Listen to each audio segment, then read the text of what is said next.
Berjumpa kembali bersama saya Wong Ganteng Sakdunyo. Mohon untuk tidak menyebutkan nama dan identitas dalam percakapan ini karena percakapan ini saya naikkan dalam konten YouTube. Bagaimana ini Mbak E?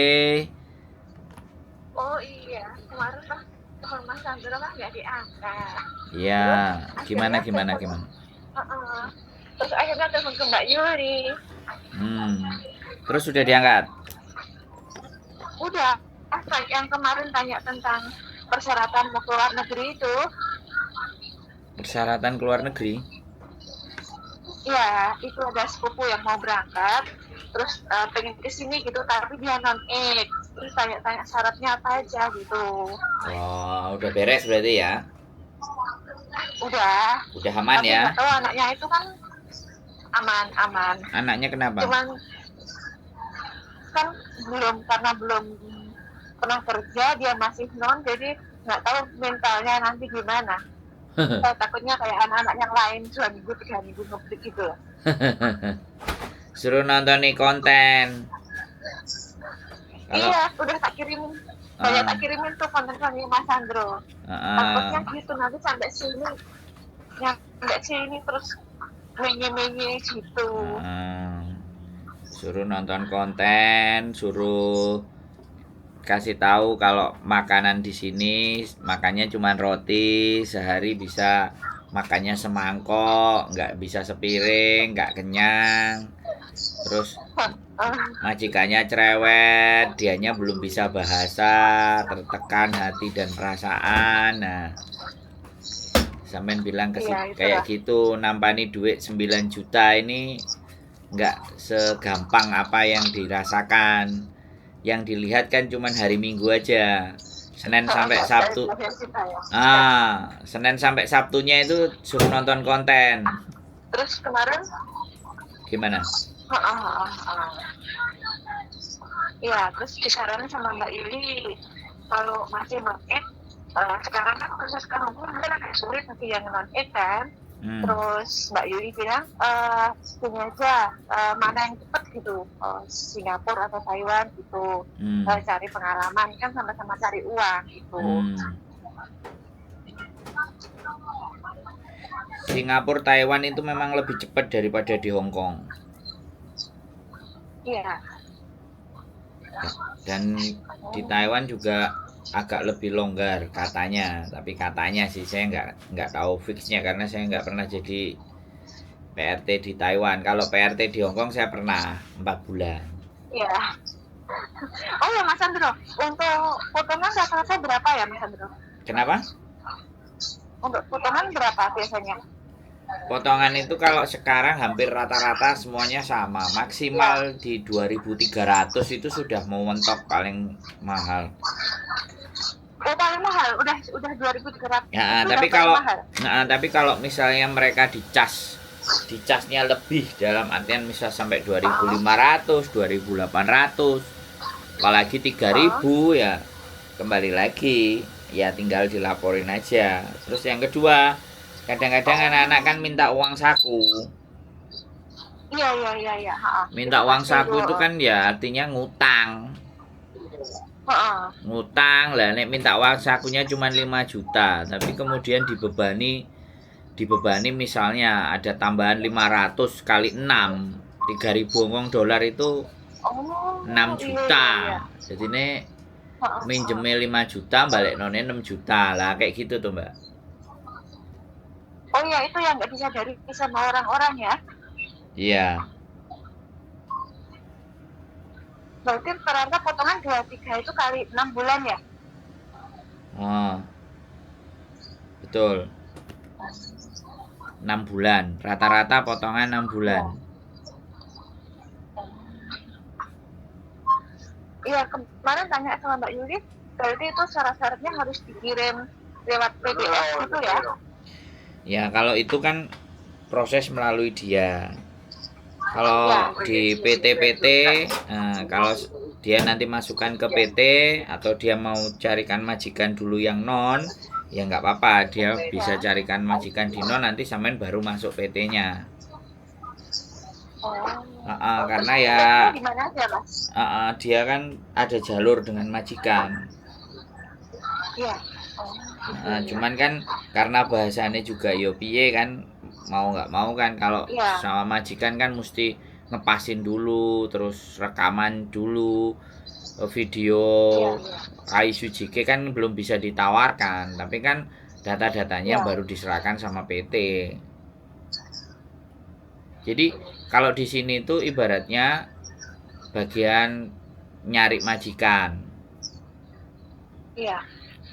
bagian cari majikannya. Nah, anaknya kan kalau seandainya sudah bisa dikondisikan, maka dikondisikan. Kalau belum bisa pasti kita suruh masuk ke PT. Kan seperti itu. Mau nggak mau digembleng dulu, disuruh bersin-bersin, disuruh bersin-bersin apa semua tapi nggak dibayar, kan sama seperti yang bojoku omongin.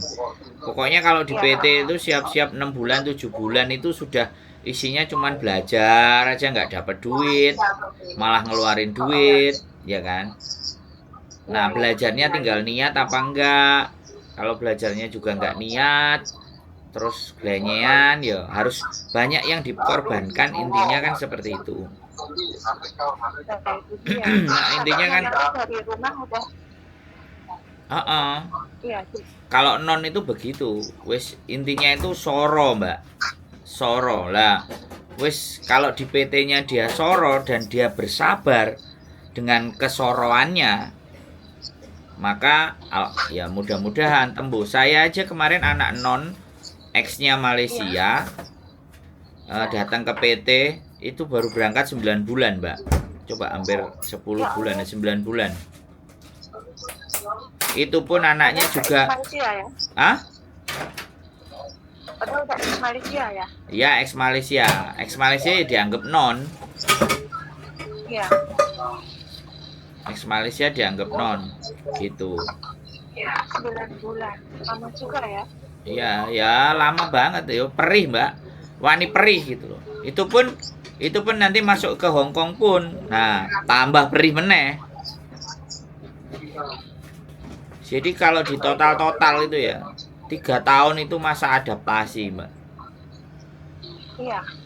3 tahun. Yang di Indonesia setahun, yang di Hong Kong harus finish satu kontrak 2 tahun. Itu baru punya rapot. Baru rapot keren.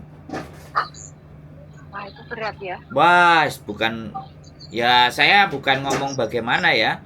Karena sampai non aku ngomongnya berat, tapi kalau aku ngomong sama yang sudah 15 tahun di sini, 9 tahun di sini, 10 tahun di sini diguyu, Mbak. Aku ngomong kayak gini tuh diguyu sama mereka, diketawain. Mereka sudah melewati masa itu semua.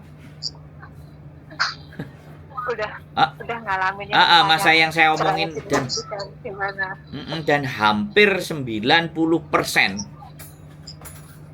yang kerja ke Hong Kong itu pasti akan ikut merasakan majikan yang cerewet, dapat makannya sedikit, kerja serba salah, nahan perasaan.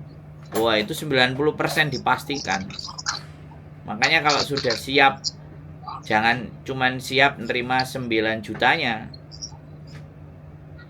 Kalau di Hong Kong itu kalau masalah capek ya sama-sama kerja ya sama-sama capek.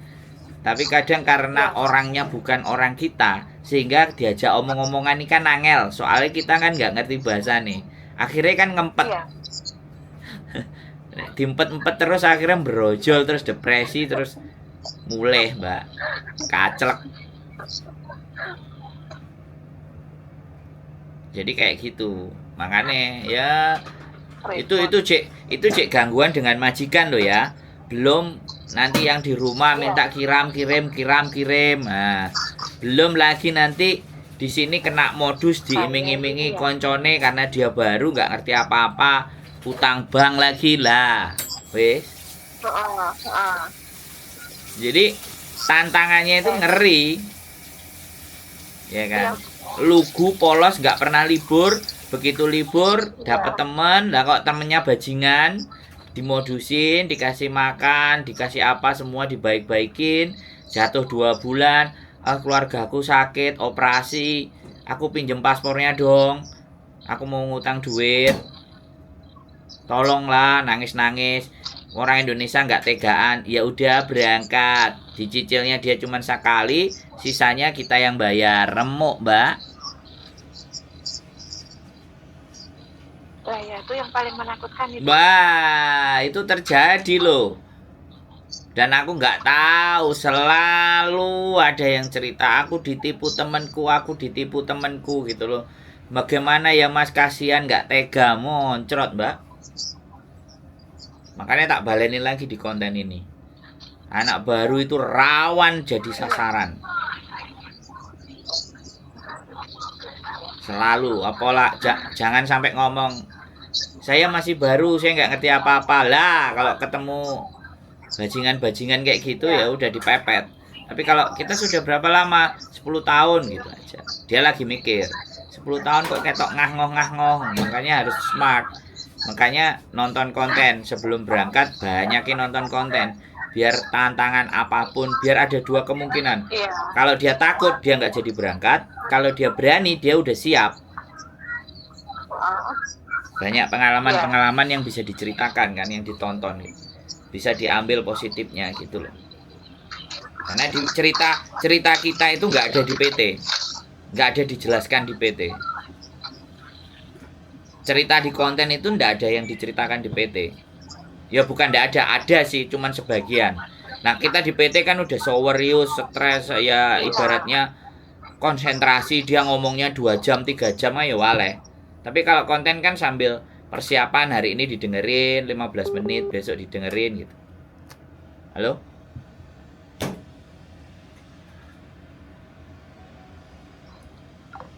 Oke teman-teman, mati ya. Ya nggak apa-apa lah. Pembelajaran. Udah telepon sama istri saya, telepon saya lagi.